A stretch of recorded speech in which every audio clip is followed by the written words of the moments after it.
Hello and welcome to the first unofficial episode of a Payday 2 guide that my friend and I are trying to create. With that said, I'm going to get this out of the way. The reason why this is an unofficial episode is it's more of a rant than anything else. But I want to take something bad and make it good instead. With that said, let's go ahead and get started with the topic of today's video. Today's video topic is point synergy, skill synergy, whatever you want to call it, doesn't really matter. Alright, skill synergy basically means you want your skills to work with one another, okay? You don't want skills that kind of contradict one another, or they clash and they make no sense. Now, the reason why I created this video, the main reason, is because, I don't know, about 5 days ago, I was trying to do Big Oil Deathwish with my friends, but there was only 3 of us and we needed a random. So we let a guy in, we didn't know who he was, obviously, randoms are a crapshoot, but still. So, he was Infamy 5, level 90, and I inspected him, mostly because I like to make sure I don't play with cheaters. And I realized, oh my lord, his skills, they make no sense! And I told my friend Fluffy about it, and, you know, he went on to ask the guy, hey, you know, for example, why did you point points in Equilibrium when you have points in SMG Specialist? And this was his answer. Because I'm trying to rush to Infamy 5 level 100. No, that is not a good excuse. That is incompetence. And I know that sounds mean, but if you have 500 hours in Payday 2, and that's what he had 500 hours in Payday 2, you should understand skill synergy. You never ever want to sacrifice skill synergy just to level up faster. Now, with that said, I'm going to explain, you know, some other things that also contradicted each other and made no sense skill-wise. First off, Iron Man. Iron Man, okay. You know, it's pretty good. I like Iron Man. It's not perfect, because I'm a dodge user. I think dodge is a little bit more useful than armor. But, you know, I'll never rule it out. But then I looked over in its fugitive tree. What's that? What is this? Why in the mother of hell would you take Thick Skin Aced and Duck and Cover? Neither of these are going to help you when you have Iron Man armor, because you get no dodge with Iron Man armor. You don't. It just doesn't happen. I understand he wanted the skill running gun to move a little bit faster, but this is a terrible way of doing it. This doesn't help. This does not help your character. And it's just points wasted that you could have used to synergize everything else with everything else. Another thing I want to point out, why would you ace Pumping Iron and have martial arts aced? Now, don't get me wrong, I understand melees are good as, you know, a last-ditch effort, but you don't want to overly rely on them, so why put skill points in Pumping Iron and martial arts? It just, to me, it makes absolutely no sense. Melee is supposed to be that last-ditch effort in order to hopefully kill your enemy and get rid of him. That way you can stay safe. It's just look at these skill placements. They make no sense at all. They don't. Like, look at this. He could have aced leadership, but he didn't, and instead, you know, put a point in Cable Guy, Combat Medic, and Painkillers for Big Oil Deathwish. That makes no sense. There's almost no civilians in Payday, in Big Oil Deathwish. There's not. I'm sorry, there's just not. But there are some good things he did. For example, he has Dominator. Dominator is always good in order to get an enemy to surrender, and you can use them to trade as a hostage, that sort of thing. Spotters is always good. 15% extra damage against marked special enemies. Also, Oppressor's fine. Underdog's really good. It's a great offensive and defensive perk. Tough Guy, I never recommend ace, but the basic is usually pretty good. Stun resistance, fantastic. Always agree with that. I don't see why he didn't max out ammo specialist. That, you know, was very weird to me. But instead he aced fully loaded. You don't need that if you have the, what is it, the walking closet perk in your perk deck, because you get like an extra 35% ammo pickup.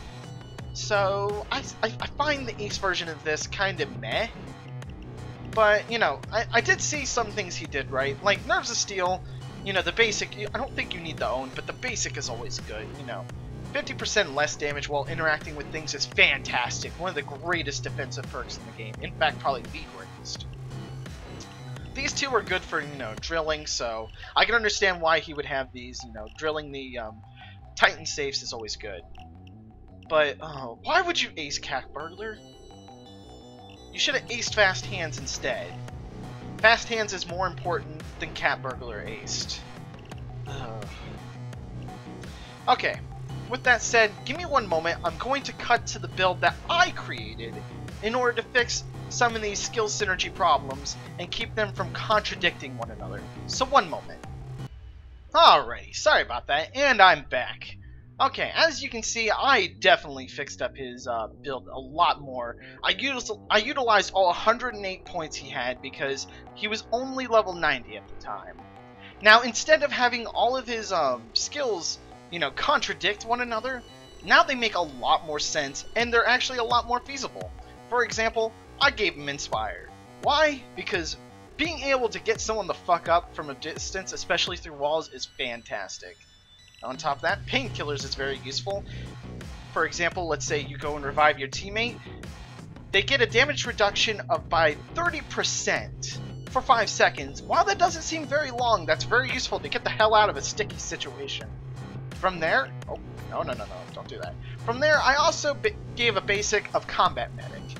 After you revive a crew member, you receive 25% damage bonus for 10 seconds. That is actually pretty decent. While it's situational, it's still a lot more useful than anything Equilibrium can do for you. Cable Guy, well, you don't need these two for Big Oil Deathwish. Besides, if you have a mastermind like me, they'll probably most likely ace some of these, perks instead of you. These are mostly stealth perks anyway, they're not necessary. From there, I went ahead and put 4 points in Joker, as well as 4 points in Combat Doctor. Why? Because, I don't know. To be honest, being able to place 2 Doctor Bags is nice just in case, there's a lobby full of nothing but ammo and you guys need Doctor Bags. Even the base of it is better than nothing. And Joker, well, I don't see it being feasible or useful, so you don't technically have to use that. What you could technically do is take the points out of Joker as well as out of Kilmer in order to put in Combat Doctor. The only reason I put 4 points in Kilmer, just to be able to reload your assault and sniper rifles very quickly. It's kind of useful. And from there, look at that. Oh my goodness. I forgot to mention in the last part that melee attacks, or the Ace version affects melee attacks against special enemies. You don't want to attack special enemies unless you're trying to do an achievement. Just don't do it. It's not good.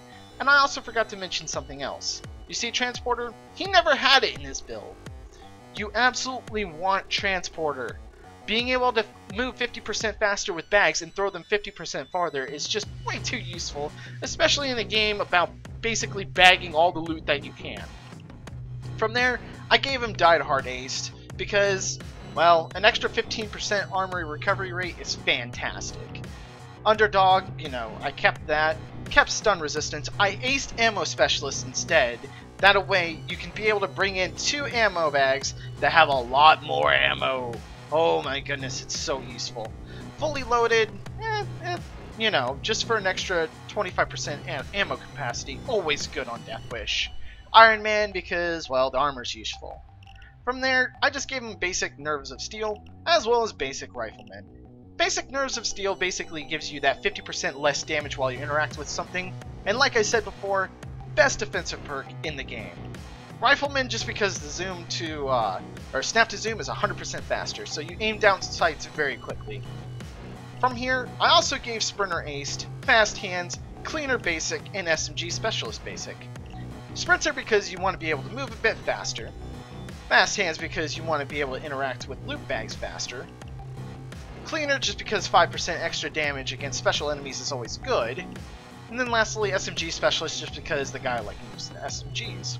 I never recommend acing SMG Specialist because 20% extra rate of fire isn't really necessary, and on top of that, it can mess with your aiming. Lastly, we have Hidden Blade just so you can be able to take off your armor just in case you guys want to stealth. For one thing, it helps with your melee weapon concealment, and on top of that, 95% less noise when you shoot or melee a guard or a civilian, anything like that is very useful. RNG-ish, yes, it's very rare that they'll, yelp or do anything like that, but still, good for stealth heists. Lastly, running gun, so he can keep that movement speed. As you can see, everything makes much more sense now. And while you can always change up the perk build, this is just skill build, this is just overall so much better. It just makes much more sense. Everything's way more concise.